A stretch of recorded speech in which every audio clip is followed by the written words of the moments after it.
All right, it is the 27th of February 2025. The last Thursday of the month of February. Yes, indeed. As always, we are breaking down all the biggest headlines with sharp analysis and also importantly, bringing the real stories that matter to you. And today, it's no different. Within this hour, we are asking the question that where are we when it comes to epilepsy within South Africa? I am going to be joined by the CEO of Epilepsy South Africa, Sharlene Cassel, who is going to be joining us as we discuss what is epilepsy in 2025, where do we stand, what needs to change, and why is awareness so important even in 2025. We'll be dive into that conversation a little bit later on at around 8 p.m. And then before that, I'll be joined in by my resident analyst, King Mazola, as we try to discuss everything that has been happening within political developments within South Africa. As we all know that the ANC's KZN and the Gauteng leaders have been reconfigured, and we saw some faces such as Amon Masondo and as well as Jeff Khatebe coming in, as being put in charge rather to become leaders within these provinces. We're going to be asking that question tonight. We ask, what does this mean ahead of the 2026 elections? As we all know that a lot of parties are going and preparing themselves ahead of the 2026 local government elections that are coming up here in South Africa. That and more coming up within this hour. We are definitely going to be looking forward to engaging with you. Go through all our social media platforms using the hashtag TheNewsDesk at Television360. That's where you'll find us, where you can put in all your comments and all your suggestions that you have for us even today. Without wasting time, this is the Thursday edition of the News Desk.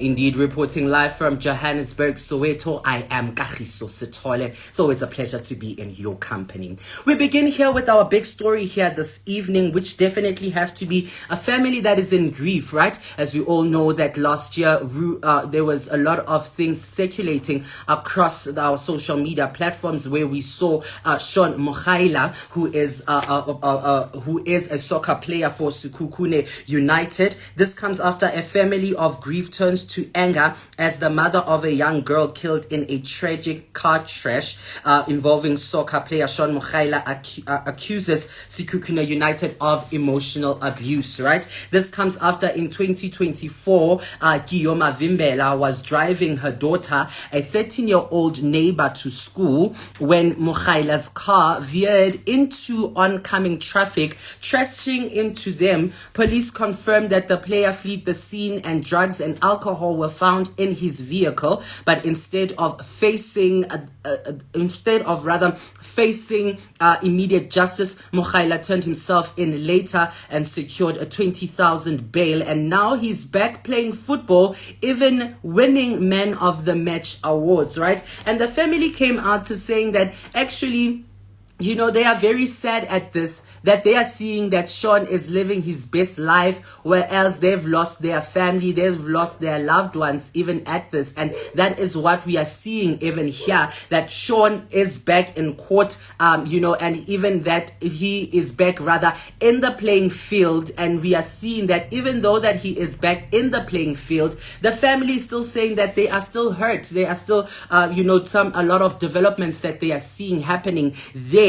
Even though that this is happening, the family came out that this person is lying. He has not spoken to my family since the ordeal. This is emotional abuse. I have not forgiven him. I just want to heal. That is the family members. They're reiterating the fact that they have not accepted this, as a lot of reports coming out to saying that they have spoken to the family and the family has given Shaune the blessings. And here in a statement by the family, we're seeing that that is not true. Sekhukhune United, on the other hand, claims that the family gave Mogaila the blessing to return to the field, something Mavimbela strongly denies. The club decisions raises serious ethical questions. Is South African football protecting its own while victims are left unheard, right? Should athletes accuse be accused of serious crimes be allowed to play while out of bail? A lot of people were asking even the question to say that what happened to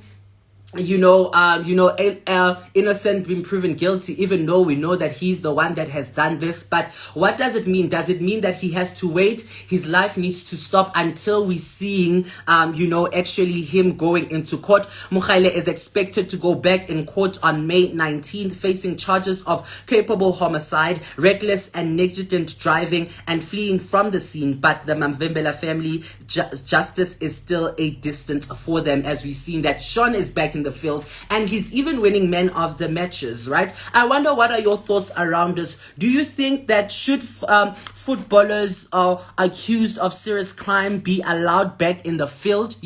We have seen this happening in the previous years. We've seen with the likes of Lodge as well, Thembinkosi Lodge, who was in GBV scandals, and also we saw that he got out of bail and he was back in the football court and playing all his matches and winning men of the matches. And we are still seeing even now in 2025 that history is repeating itself, where Shaune says that the family has granted him blessings to go back into the fields, whereas the family is coming back to say that we didn't give them that follow up and saying that he should go back. This is emotional abuse and I have not forgiven him. I just want to heal. That's Guillaume Vimbela, who is one of the driver who was driving her daughter and a 13-year-old neighbor to school when Mogaila's car veered into them and into an oncoming traffic. As we know that the police also found drugs and alcohol,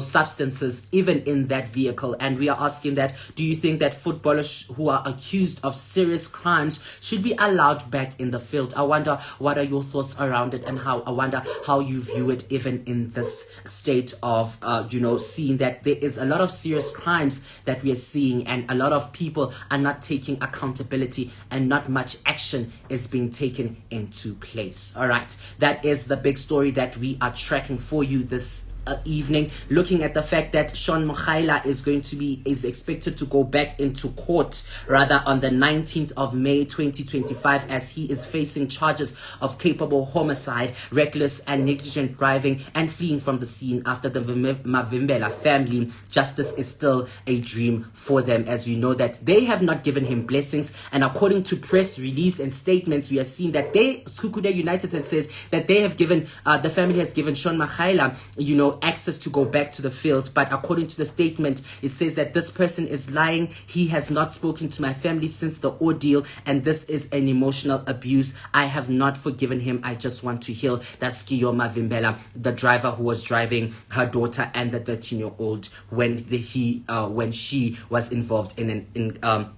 car accident. All right, I see that is the big story that we are tracking for you even this evening. Right, there are another major stories that we are tracking for you, especially within the political scenes and political developments that are happening within our country, and we are going to be discussing a whole lot of those with our resident political analyst Tshepo King Mazola in The Political View.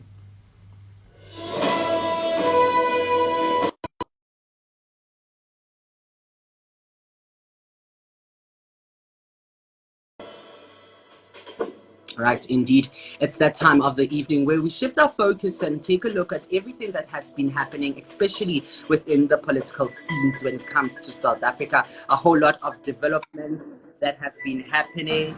We have been seeing the fact that the ANC itself has been trying to reconfigure themselves, as well as we are looking at the fact that there is a lot of tensions happening within the government of national unity, as we saw that the tabling of the budget speech has been postponed to the 12th of March, and definitely we are going to be looking into that.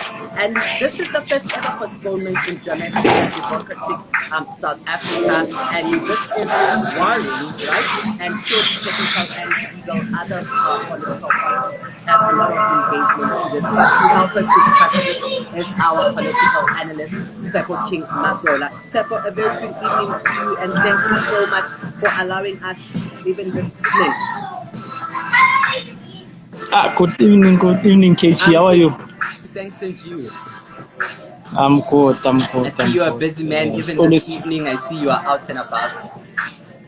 Yeah, it happens. The life of a young person. A life of a young person who has definitely direction, which is something that we can't speak about the government of national unity even at this state, Tshepo. We are looking at the fact that the minister says that there is no serious crisis when we are seeing that the budget speech has been postponed. But isn't this the budget speech being delayed, exposing more deeper cracks within the government of national unity? Let's start with your reaction on the postponement of the budget speech.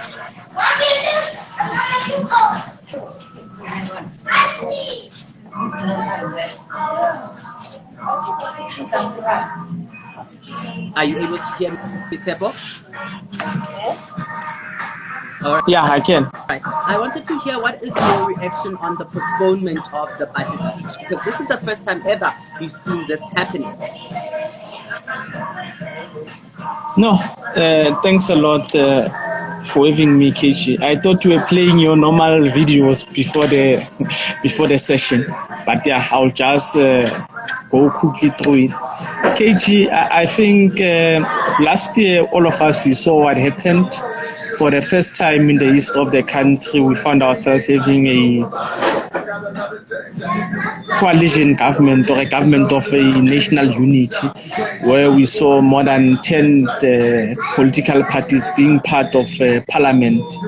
And from that moment, I think all of us were supposed to really realize that it is not going to be barrack business as usual. It's going to be a highly contested terrain with your different ideologies coming through, with your different understanding, your different outlooks from the different political parties. I think that's one of the first things that we needed to note as we discuss this issue. But over and above that, KG, there's this debate in the country that we've actually been having, even I think for the past 2 days during this NYDA, what do they call it, interviews.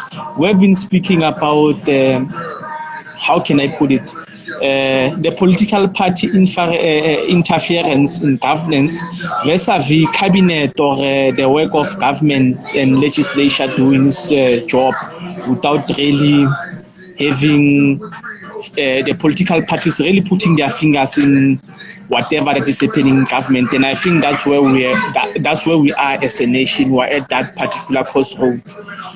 Just a few weeks ago, 2 weeks ago, the Minister of Finance couldn't really table the budget speech, and there were actually a lot of reasons that were put on the table. One was that I think the bottom line was that Cabinet didn't approve the budget, and Cabinet had actually, or the executive have requested through the Speaker that Parliament postpones the tabling of the budget speech until further notice. We know that the further notice now is the 12th of March. But the reason for that was that there were many issues that Cabinet itself didn't agree on.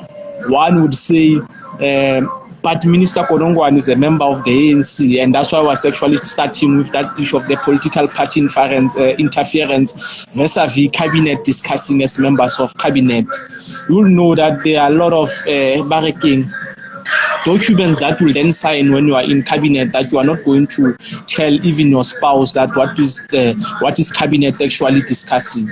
So the minister, as per norm, was tasked with really getting the ideas from all other stakeholders and then tabling the budget before it is presented to the nation. We know that there is no way that the budget can actually be tabled before it comes up from the president, and also, but importantly, a thumbs up for the cabinet members, because it's actually the cabinet members that would actually feel comfortable to say, President, you can actually go ahead.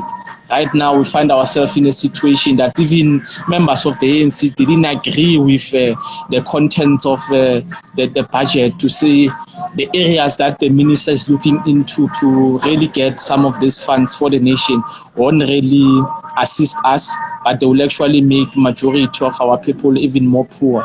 We know the challenges that we've been having as a country. We know every now and then we are going to Europe, we are going to USA to really go and borrow funds, and with the likes of Trump administration, many things are actually being he has just decided to cut his 17%. The USAID funding for South Africa, the PEPFAR funding.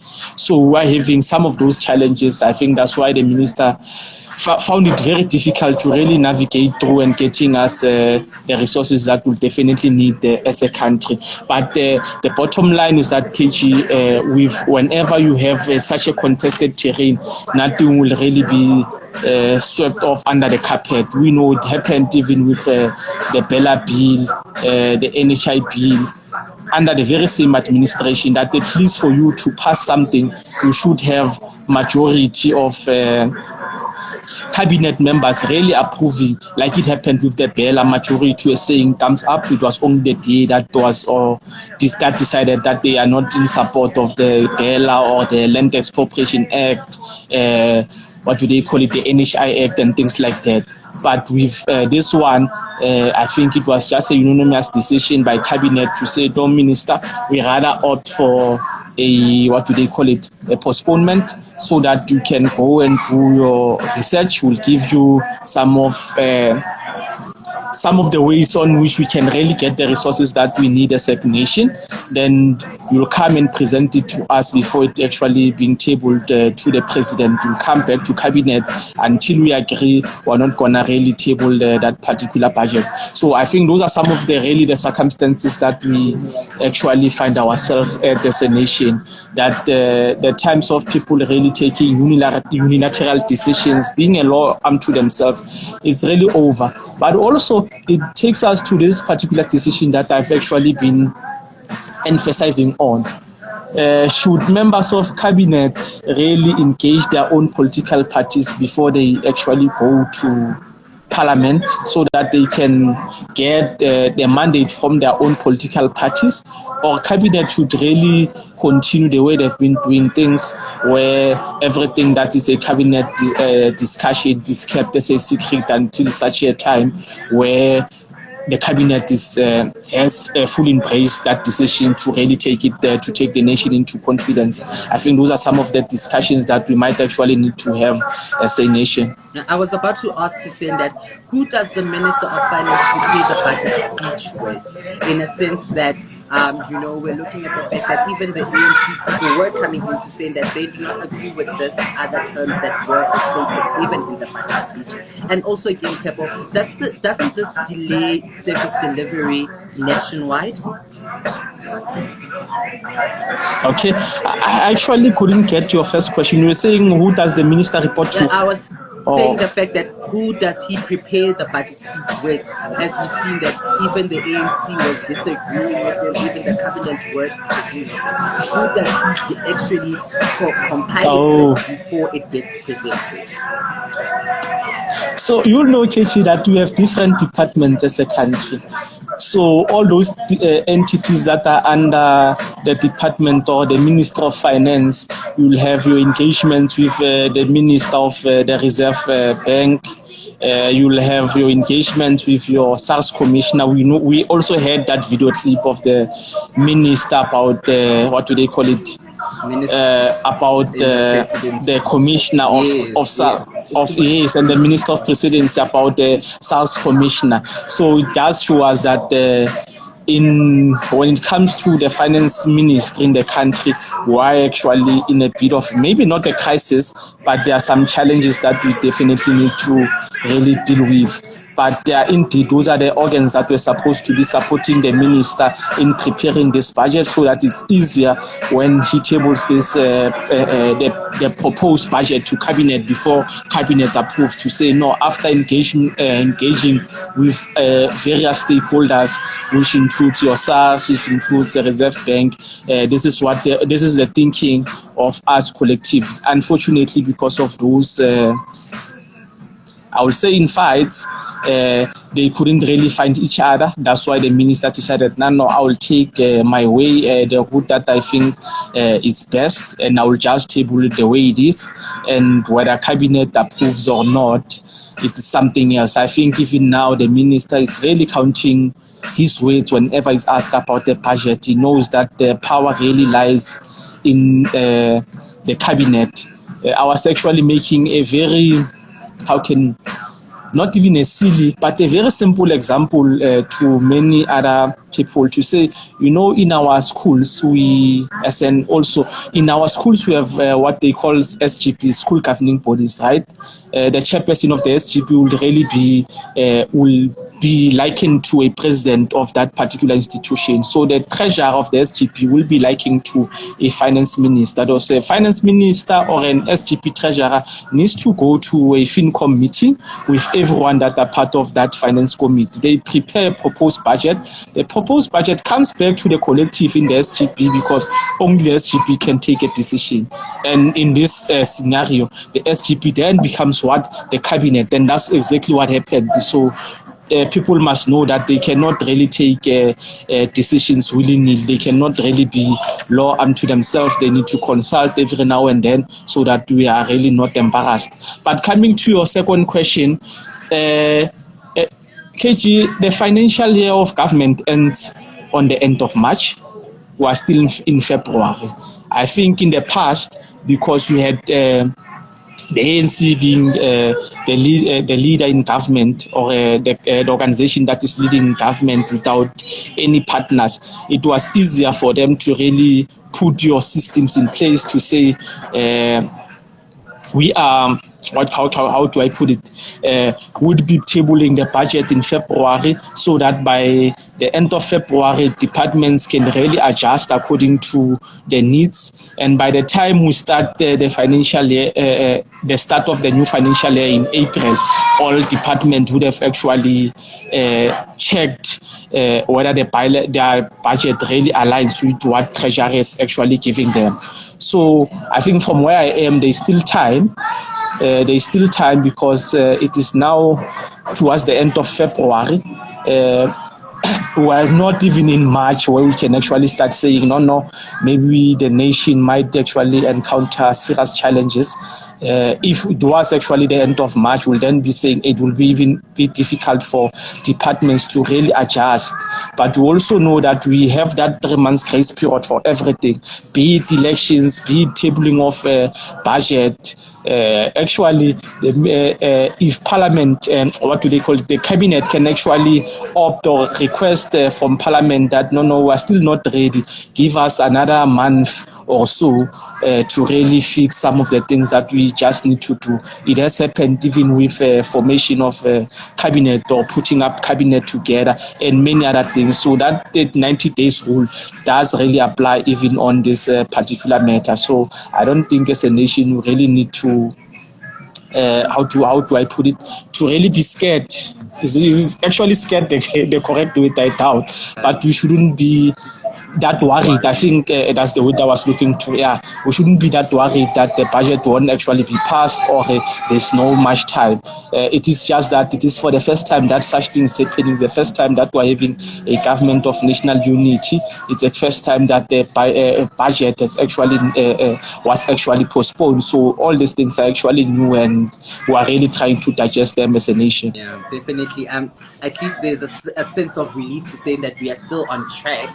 And still speaking of staying in track, let's move over to Gauteng and the KZN now, knowing that the 2026 local government elections are coming, and the ANC is trying to prepare themselves and reconfigure themselves. In the words of the Secretary General Fikile Mbalula, saying the party is fully prepared to defend its latest leadership changes. In a bold move, we know that it has appointed a provincial task within the KZN. We're seeing Jeff Radebe coming in there, as well as in the Gauteng, we are seeing Aman Masondo coming in there. What are your thoughts around these leadership changes and these provincial task team that has been set by the ANC? Tough times, KG, tough times.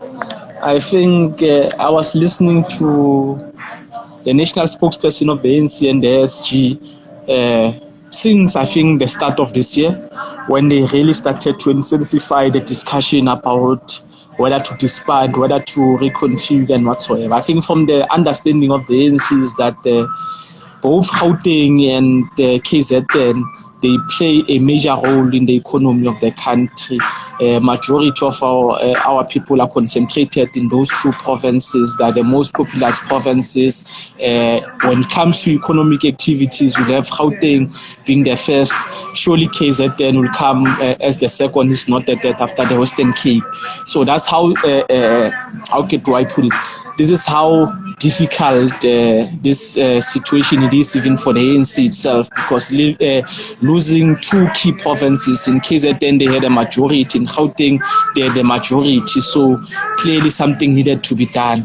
Whether it is the right decision or not, I think only the future will tell. I also heard that the SG of the ANC was saying, Mr. Fiki Dembaluda, to say this is not really a punitive measure, but a way of really trying to stabilize both provinces. You'll know that both the former provincial chair of Gauteng and KZN, Mr. Banyaza Lusuf and Mr.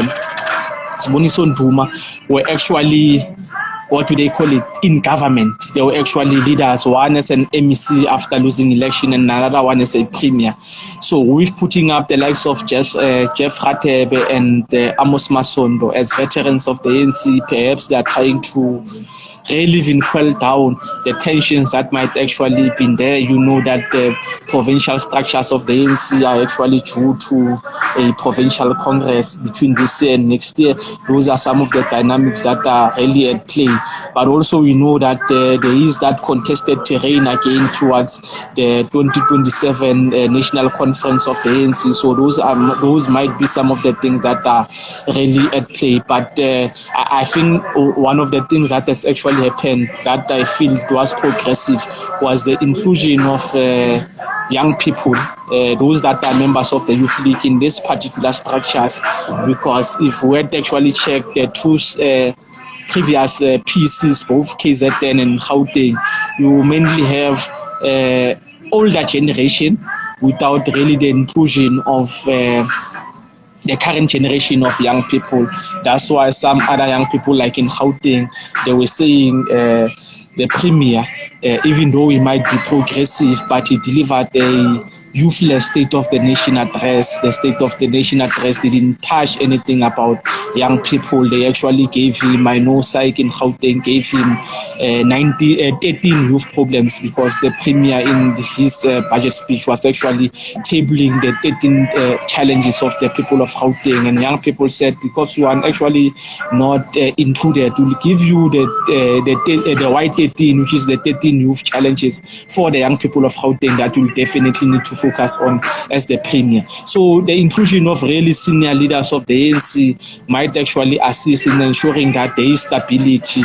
We know that Amos Masondo, a detainee in the 80s, Jeff Ratebe, another senior leader of the ANC, they have led in all the ranks, and with different generations of the ANC, they can actually try to steer the ship and ensure that they use the wisdom that they have actually received over the years to really try to beef up the structures, make sure that people start doing what they are supposed to be doing. But also, I know there are other things that there is this issue of the bloated structures. I think both structures are something like between 67 to 70 people. I guess my understanding on that one is that according to the statements that they actually released, that there are those that will be focusing on government, there are those that will then be focusing on the organizations, strengthening the structures of the organization, making sure that the different aspects of the organization are actually be taken onto. There is one that will be focusing really on sectoral work and things like that. So those are some of the things that are really at play now.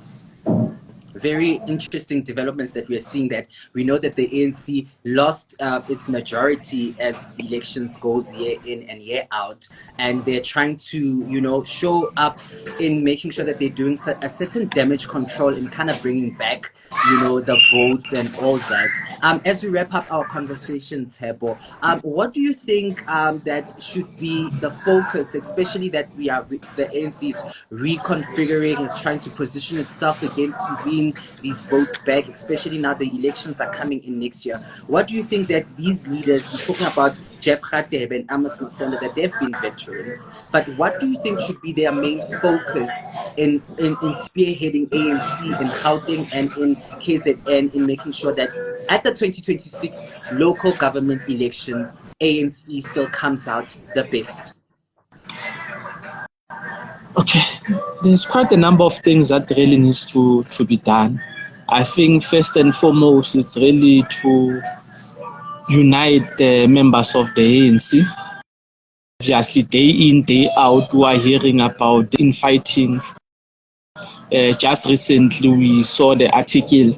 Well, they say, according to the Star newspaper, that the stories are coming. They're still about to happen. They're still taking us through piece by piece. The story about Randwater and the sabotage on the executive mayor of the city of Johannesburg, that the reason that many places in Johannesburg do not have water, it is because some two MMCs and some two leaders of the regional leadership of the ANC in Johannesburg, in coalition with Randwater executive, some senior officials in Randwater trying to really sabotage the executive mayor. So that's one of the classical examples of the, what do they call it, the infights that are there inside the ANC. This is not the first. A few months ago, we had another story. So it's something that has actually been happening. I think with them being leaders that are really respected, it might actually assist. I would remember it's not even a few years ago, something like 15 years ago, if not 18 years ago, Ambi became a regional chair of the ANC, but also an executive mayor in the city of Johannesburg. We had less tensions along those times because everyone, then the generation after him, felt that this is a senior leader of the ANC. We cannot really disrespect him. So it might actually work if they via that route of ensuring that they pull all these young people together, show them the bigger goal to say, why is it important to really work together? I think that's one. Two, the issue of going back to grassroots activism. The two leaders, both Jeff Radebe and Amos Masondo, were part of that generation that were really mobilizing our people on the ground, and I think that's one of the things that the ANC is currently lacking. Many people really do no longer see even ANC t-shirts or merchandise that they used to be. It is only now in social media. Now in the different communities, people will even say, we don't even know when was the last time we saw the councillor, or we only saw the councillor in that and that particular faces. Yes, that's exactly my point. To say those are some of the things that they will then, the second thing that they will definitely need to look into, because once the what do they call, the face of the ANC in that particular ward is actually unknown, or he or she is not there closer to the people, it doesn't interact with the people every now and then, it doesn't interact with them on their world community WhatsApp group to resolve the challenges of the ANC there, then that will mean the ANC will never regain its majority. Thirdly, what needs to happen is sectoral work. Majority of former ANC leaders, like the generation of Amos Masondo, the Bomam Enji, we are told that they are part of the people that actually formed what we know today as SADU, the South African Democratic Teachers Union. That used to be part of the sectoral work that the ANC used to do. Mayor Enji Mseha ended up being a minister of a basic education in the country for the longest of time. So by sectoral work, that's what we mean. The ANC used to have some Brenda Fassie that will come and have 3-4 songs about the ANC only in his or her album. That type of a thing where you engage in sectoral work. You know, you have your players that are actually soccer players or coaches that are actually part of the ANC structures, and they will then drive the goals of the ANC. I think part of these leaders, because they were used to sectoral work, they will definitely need to do that, where they actually engage the different sectors of society to make sure that their voice are heard. You know, many people really get angry if they are not heard. If I'm a believer and I'm always at church, and as a church we feel that certain things needs to be done in a certain way, and we see our government not doing things in that particular manner, I will definitely be angry as a person that is going to church or as a pastor, and chances are that I will even tell my congregation that no, maybe we need to look the other way around for a better option instead of really voting for them because they do not want to listen to us. So I think that's the third thing that needs to really happen. The fourth thing, the issue of basic service delivery, I will go back to it now differently. We haven't been having service delivery for the longest of time. In Soweto, in the city of Johannesburg, when it's raining, all these places gets flooded. There's no civic education to say people must not dump.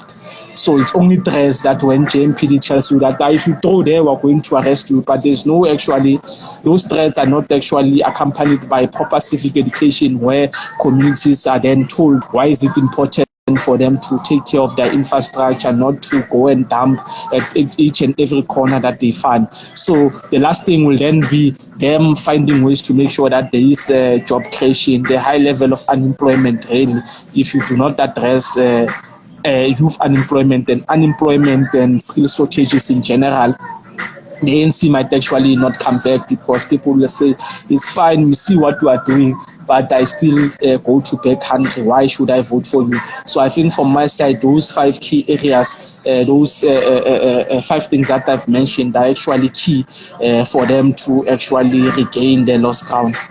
Yeah, definitely. ANC needs to regain their lost ground. Right, Tepo, thank you so much. It's always a pleasure to discuss and try to make sense of everything that is politics within the South African region. Thank you so much for your time this evening. No, thank you for having me, Keshi, as always. Thank you. Danko. All right. Do enjoy the rest of your evening, right? That is Tepo de, our resident political analyst, Tepo King Mazola. Just joining us as we are trying to make sense of everything that is political developments in our country and across our country. Tepo, there's a big X at the corner of your screen there. You just click on it and then you'll be able to exit out the live. I want to know from you, what are your comments? Go on all our social media platforms using the hashtag TheNewsDesk, hashtag Television360 as we try to make sense of everything that has been making news headlines, especially within the political scene of our country, right? You are up to date with the big stories of the day. You are also up to date with the political stories of the day. It's time now for us to get into the most important conversation of the night, which is the lead.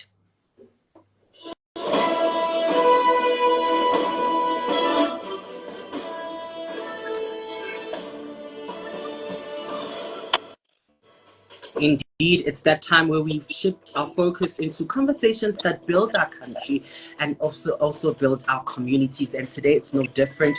We are talking about the pressing issues that impact our daily lives, which is epilepsy. And how is epilepsy? Where do we stand in 2025? And what are the things that we should look out into in raising awareness and bringing support, especially us as young people? And joining me in this important conversation is Sharlene, who is the National Director of Epilepsy South Africa. Sharlene, a very good evening to you. Thank you so much for joining us this evening. Lovely, and thank you for having me here tonight. And I'm so glad you said us young people of South Africa. Definitely, right? Because we as young people, we are the future. And if we don't find ourselves engaging and raising awareness and being part of such initiatives, then what is our future in our country? Absolutely. I couldn't agree more. All right, let's start here with the first question. What is the latest when it comes to epilepsy? But before we get there, what is epilepsy for young people who haven't heard of the word, or who have been hearing the word, but don't actually understand what is epilepsy? So, yeah, I think that's always a great place to start. So, epilepsy is a neurological disorder.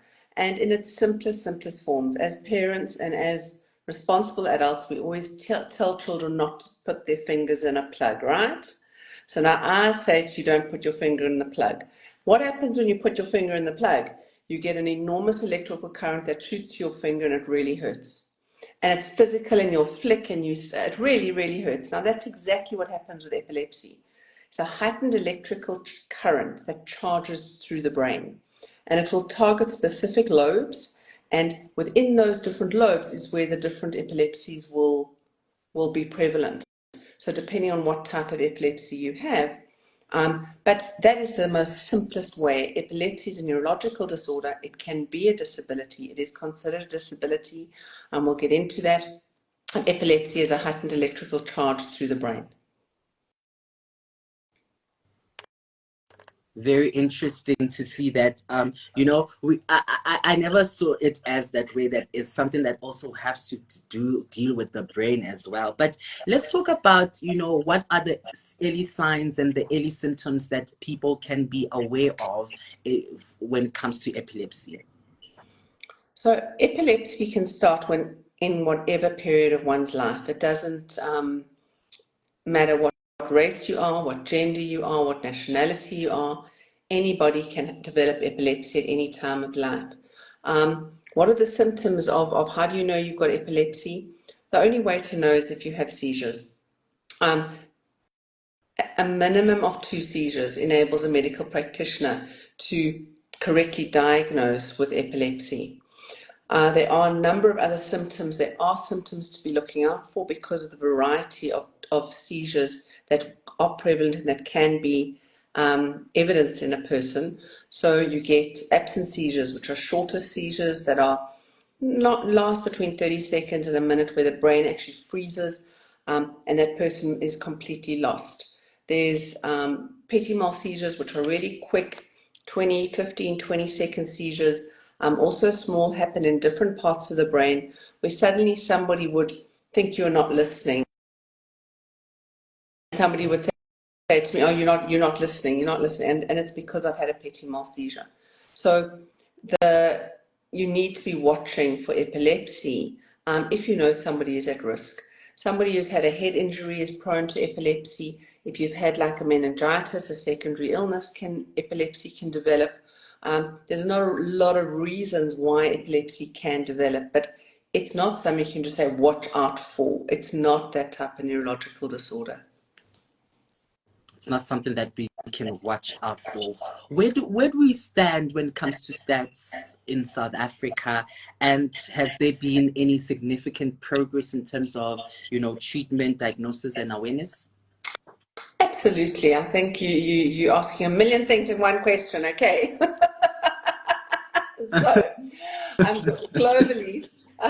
globally, 50 million people have epilepsy that are reported, and that's a number that the World Health Organization gives us.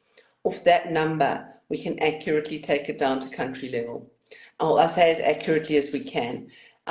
So when you bring that back down to South African numbers, we're looking at 1 in 100 people live with epilepsy, 1 in 100 people have epilepsy.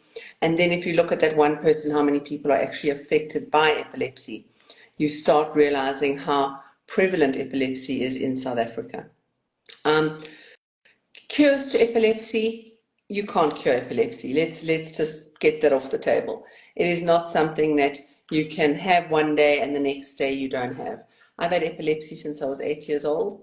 I'm considered well controlled. My epilepsy is well controlled.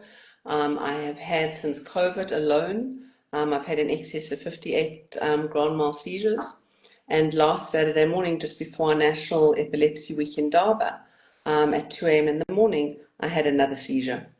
And I woke up in ICU, actually in casualty. I have a huge gash across my nose, and it's the first time because of a seizure I actually fell down. I've got 7 bones broken in my face as I sit here.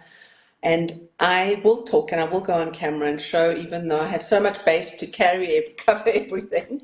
But epilepsy is not curable. The reason I'm sharing my story is because it's not curable. You can go through periods of time where you don't have seizures, your medication keeps you very well controlled, and your life carries on. Then you don't know. Maybe you have sleep deprivation. Maybe your stress levels are off the charts. Maybe something in life can trigger your epilepsy seizure. So it is not possible, like any other disease, which, depending on which medical practitioner you'll talk to, medical practitioners will refer to either as a neurological illness, neurological disease, neurological disorder. The words are interchangeable. But it does go dormant or quieter for years. For 8 years, I was actually off medication, had been weaned, by the medical team about 15 years ago. And then out of the blue, it came back again. So I had another seizure and we were all surprised, but the reality is you shouldn't be surprised because your epilepsy does not go away. So I would love to say there's a cure. If there was a cure, I would love to find it. Having epilepsy and managing it on a day-to-day basis is incredibly tough. And I think, you know, I sit here tonight and saying to you, the thing that you can see is this gash on my nose that bled enormously and my child was traumatized because of the amount of blood. That's only 8 stitches, but the reality is that's not what's important when you look at me.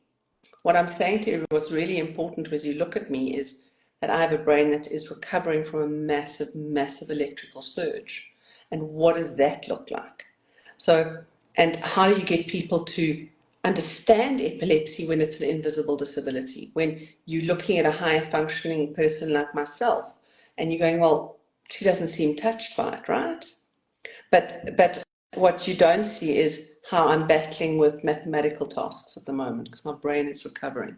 How my tools around me for my memory need so much assistance.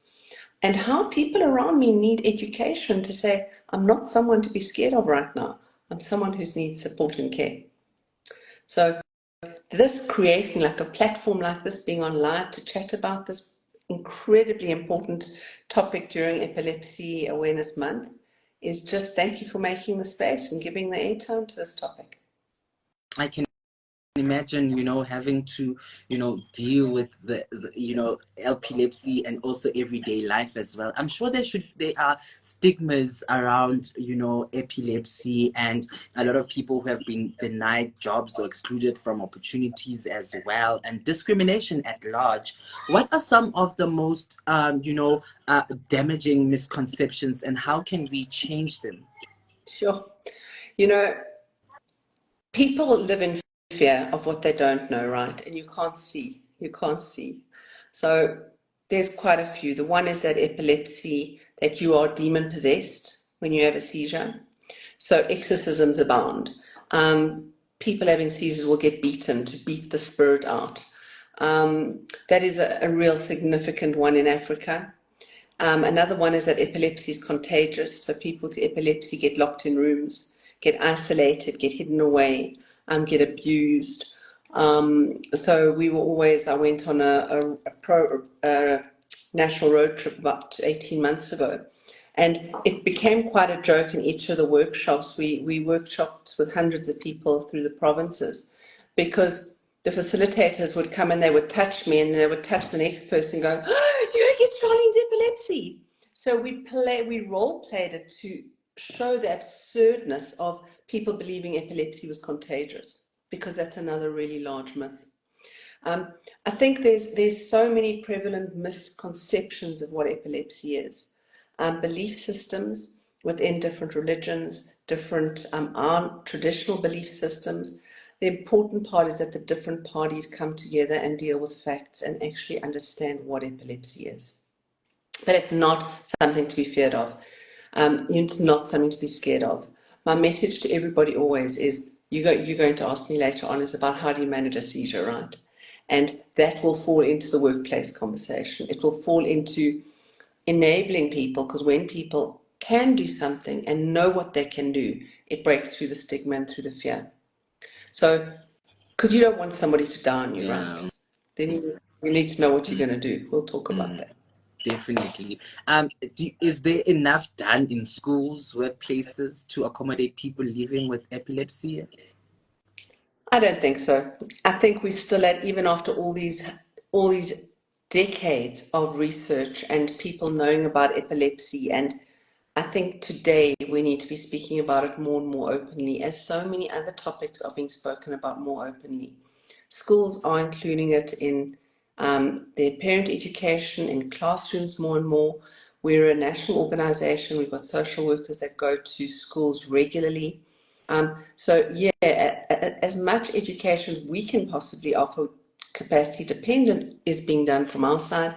But can teachers and schools implement more and more? Absolutely. And there's no reason not to be doing it. The workplace becomes a whole different conversation, because we're going to come into reasonable accommodation. You asked about employers being scared to employ somebody with epilepsy. I think it's a major problem. I think as South Africans, we are immersed in discrimination of all types. We live in a country where we've been fighting that for decades, and our fight is ongoing. We're now asking, please don't discriminate a disability, and an invisible disability at that. So we need to educate the workplace. People still today will not put there on their CV that they have a disability. So even if, for me, if I was going to write a CV today, I would pause and go, should I disclose? Why should I disclose? I might get a recruiter that's going to get my CV, or your CV, or anyone's CV, and it's going to go, oh no, that person's demon possessed. I can't interview them, I'm scared. Can you see how immediately you're hitting a block? But if the employer is actually teaching their staff and going, part of the education program internally, and we do offer the assistance to corporates to do this, is this is how, and this is what epilepsy is, how to recruit, how to process, how to attract people and make it safe in the workplace, that the environment knows how to work with somebody with epilepsy and what you need. And for the person with epilepsy to be saying, hang on, this is what I need. I'm asking you X, Y, and Z because I know how to protect myself from having seizures. I know how to manage myself. So it's both ways. It's a bigger conversation. And what's important is, support and community involvement in making sure that, as as an individual who's affected by this, you are able to find places where you can go to whenever you need support. Let's talk about support and emotion, and as well as emotional support. How important it is for someone living with epilepsy? Sure, it's so critical. It was just because of my current episode, I think I'm still quite raw with all this again. But just 3 days ago, a colleague said to me, Charlene, you know how important mental health is. And I absolutely do. I just got back from speaking in Geneva at the World Health Organization at the Mental Health Forum. I spoke there, and I said, yes, of course. And she said, you've just had a really big episode where you've been physically hurt badly for the first time. Who are you going to debrief this trauma with? And I actually started crying. I didn't realize, I was like, and I know better. So mental health is so critical, to have the courage to actually say to somebody, I'm not okay, because you're not okay after a seizure. You take time to stabilize, and you need to be made felt, you need to feel safe with people around you to be able to say that, and not feel like you holding them up from their trauma of managing the seizure. So mental health is critical. Speaking, getting support. Our social workers do a lot of that work in that regard. We are always offering support groups. I encourage people to come to us and learn how to run support groups. And for carers as a community, that's probably also the most least amount talked of community regarding people with epilepsy, because when you have epilepsy, you need people around, at least one person in a support structure that is helping you. So again, it goes to sharing with people with information and protecting your brain health, protecting your emotional state, and being brave enough to ask support. Men know crying is not for sissies. Men can cry. We know. Men can cry. Men can ask for help. Women must ask for help. But somehow as people, we don't want to. And it's the very worst thing we can do for society, for our children. And you open by saying, let's make this world a better place. Michael Jackson.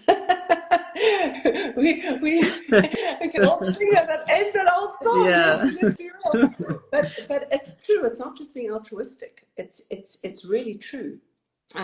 So yeah, just carry on chatting. As you're speaking, and I'm thinking about, where do young people play part? How can young people be involved in making a difference? Jump on your phones, follow us on social media, educate yourself. There is so much information online about epilepsy. There is so much global information, real information. Even on our website, we have been uploading resources non-stop, the most beautiful, beautiful brochures to use. There's QR codes to download resources. There's no reason that anybody doesn't have access to the information anymore. We are beyond the time where there's an excuse to say, I can't get the information. There is very few people in South Africa or internationally without a cell phone, and that can't go to a restaurant where there's free Wi-Fi and read up. And it's our older generation we should be helping to give that information to, because we've got access to it, right? So as a younger person in South Africa at school, if you've got a question in one of your subjects where you're learning and this word epilepsy comes up, access information, ask the questions, because that's how you change perceptions. That's how you support your friends. That's how you actually show you love and that you care. And everybody, I'll tell you something, not one of your listeners tonight does not know somebody with epilepsy or does not know somebody who has a family member with epilepsy. Every one of you will be very surprised when you start asking the questions tonight.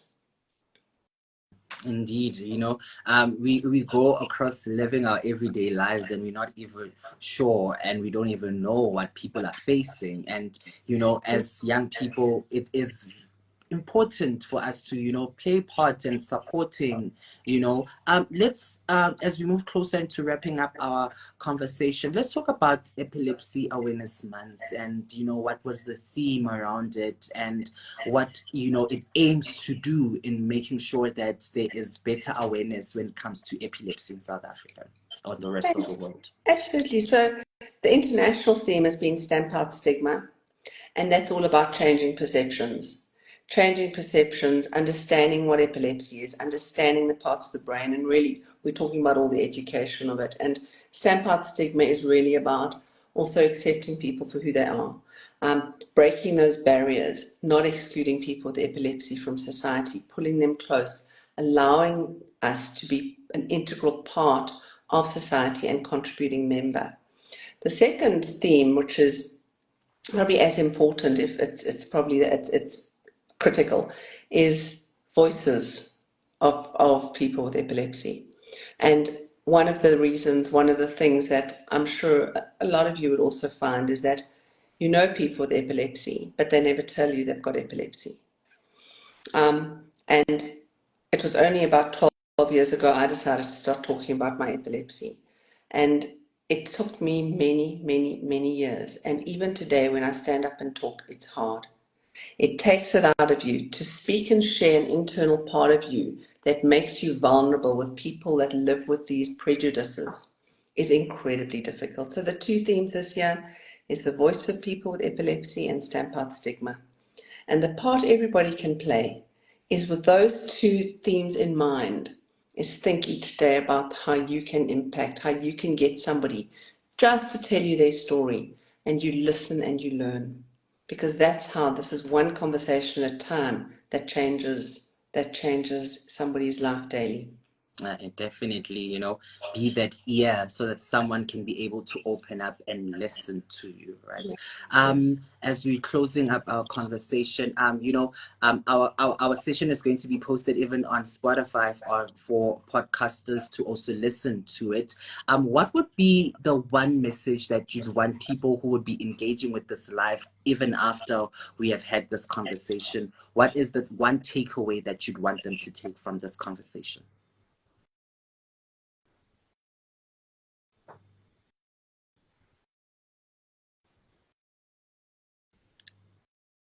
I think Sharlene there is having some network problem there. Not sure if it's on my side or it's on his side. All right. There were. Okay, we're good. I was tapping, sorry. All right. The takeaway today is that give somebody an ear and know that epilepsy is not something to be feared. Epilepsy is something to be understood, something to be embraced, and something to learn about. So that would be my theme. My appeal to you tonight is go and establish and listen and learn. And don't be scared. Yeah. It's nothing to be scared about. Yeah, definitely. There's a whole lot that we can go on and talking about this and the impact that it has. Thank you so much for sharing your story. Thank you so much for the work that you do in educating people. And it I'm as you're having this conversation, I'm thinking that you've just had a seizure and you're still recovering, and at the same time you're still at the work and trying to support others and build a better community for people with epilepsy in South Africa. We love the work that you do. Continue to do that work. And you continue sharing the word. And thank you so much for the work you're doing and for having us this evening. Thank you so much for your time.